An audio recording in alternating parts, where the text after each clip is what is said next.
I don't think people understand who Alexander the Great was and why he didn't invade India. Sikandar महान मैसेडोनिया में पैदा हुआ था। वो आज से कोई 2300 साल पहले रहता था। जवान उम्र से ही वो एक ब्रिलियंट मिलिट्री स्ट्रेटेजिस्ट था। सिकंदर ने बहुत सारे देश जीते। उसने अपनी सेना को माइटी पर्शियन एम्पायर के खिलाफ जीत दिलाई। 30 साल की उम्र तक उसका साम्राज्य बहुत विशाल हो गया था। ग्रीस से इजिप्ट तक फैला हुआ था। सिकंदर हमेशा और नॉलेज और पावर चाहता था। उसने पूर्व में एक दूर देश के बारे में कहानियां सुनी थीं। एक ऐसा देश जो धन और अजूबों से भरा था। ये देश इंडिया था। सिकंदर की नजर इस नए और रहस्यमयी इलाके को जीतने पर थी। वो एम्बिशन और क्यूरियोसिटी से भरा था। वो पूरी दुनिया पर राज करना चाहता था। उस समय इंडिया अपने वेल्थ के लिए जाना जाता था। ये अपने स्पाइसेस, सोना और जूल्स के लिए फेमस था। ग्रीक राइटर्स ने सिकंदर के मन में इस एग्जॉटिक देश की कहानियां भर दी थीं। उन्होंने बड़ी बड़ी नदियों और अजीब जानवरों के बारे में लिखा था। इंडिया एक ऐसा इनाम था जिसे सिकंदर पाना चाहता था। लेकिन सिकंदर की इंडिया को चाहने की वजह सिर्फ धन दौलत नहीं थी। वो ग्रीक फिलोसोफर एरिस्टोटल का स्टूडेंट था। एरिस्टोटल ने उसके अंदर नॉलेज की प्यास पैदा की थी। अपनी एंशिएंट कल्चर और विजडम के साथ इंडिया ने सिकंदर को फैसिनेट किया। वो इसे खुद देखना चाहता था। वो इसके सीक्रेट्स जानना चाहता था। 327 बीसी में सिकंदर ने हिंदू कुश पहाड़ों को पार किया। वो उस देश में एंटर हुआ जो उसकी आखिरी कॉन्क्वेस्ट होगी। वो सबसे पहले गांधारा के ट्राइब्स से मिला, जो आज के अफगानिस्तान और पाकिस्तान में है। कुछ ट्राइब्स ने विरोध किया। सिकंदर ने अपने सुपीरियर मिलिट्री स्किल्स से उन्हें जल्दी ही हरा दिया। दूसरे राजा जैसे टैक्सीला के एम्भी ने सिकंदर के साथ मिलने का फैसला किया। राजा एम्भी ने सिकंदर की ताकत में एक अपॉर्चुनिटी देखी। उसने अपनी अलीजेंस प्लेज की, सोल्जर्स और सप्लाईज ऑफर किए। इस अलायंस ने सिकंदर को इंडिया में एक क्रूशल फुटहोल्ड दिया। इससे वो सब कॉन्टिनेंट में और आगे बढ़ सका। जैसे जैसे सिकंदर इंडिया में आगे बढ़ता गया, उसे एक फॉर्मिडेबल ओपोनेंट का सामना करना पड़ा। पोरावा किंगडम के राजा पोरस उसके राजे में खड़े थे। दोनों सेनाएं हाइडास्पिस रिवर, जो अब झेलम रिवर है, के किनारे मिली। हिडास्पेस की लड़ाई सिकंदर के पहले लड़ी गई किसी भी लड़ाई से अलग थी। राजा पोरस के पास एक पावरफुल वेपन था, वॉर एलिफेंट्स। इन विशाल जानवरों ने सिकंदर के सोल्जर्स को डरा दिया, जिन्होंने युद्ध में ऐसे जानवरों का सामना पहले कभी नहीं किया था।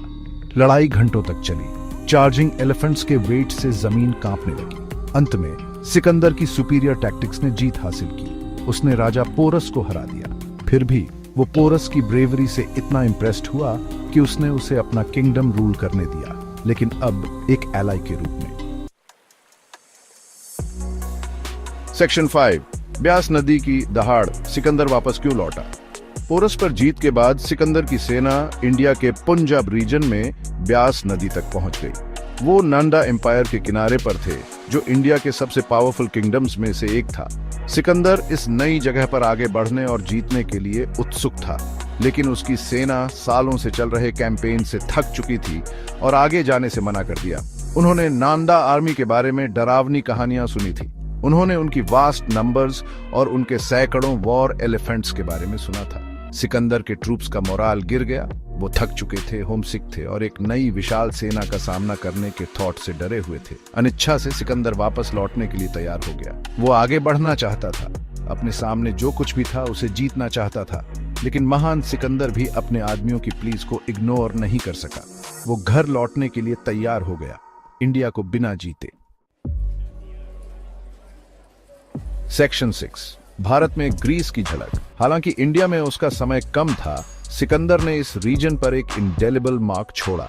उसका कैंपेन हालांकि मेनली मिलिट्री था, लेकिन उसके प्रोफाउंड कल्चरल कॉन्सिक्वेंसेस थे।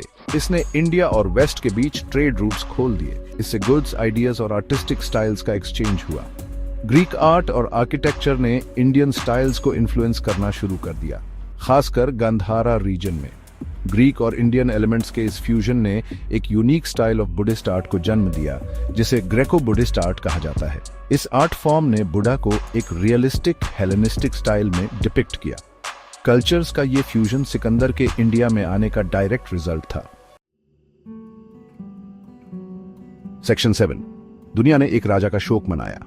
323 बीसी में 32 साल की उम्र में सिकंदर महान की मृत्यु हो गई। उसकी डेथ का कारण एक मिस्ट्री बना हुआ है। कुछ हिस्टोरियंस का मानना है कि वो मलेरिया, टाइफॉइड फीवर या शायद पॉइजनिंग से मर गया। उसकी डेथ ने उसके वास्ट एम्पायर और उसके बाहर शॉक वेव्स भेज दी। सिकंदर के शरीर को एक गोल्ड सार्कोफेगस में रखा गया और उसे वापस उसके होमलैंड ले जाया गया। उसे अंततः अलेक्जेंड्रिया में दफनाया गया, जो इजिप्शियन सिटी उसने खुद फाउंडेड किया था। उसका एम्पायर एक स्ट्रॉन्ग सक्सेसर के बिना उसके जनरल्स के बीच डिवाइड हो गया। उन्होंने कंट्रोल के लिए आपस में लड़ाई लड़ी, जिसने हेलेनिस्टिक पीरियड की शुरुआत की।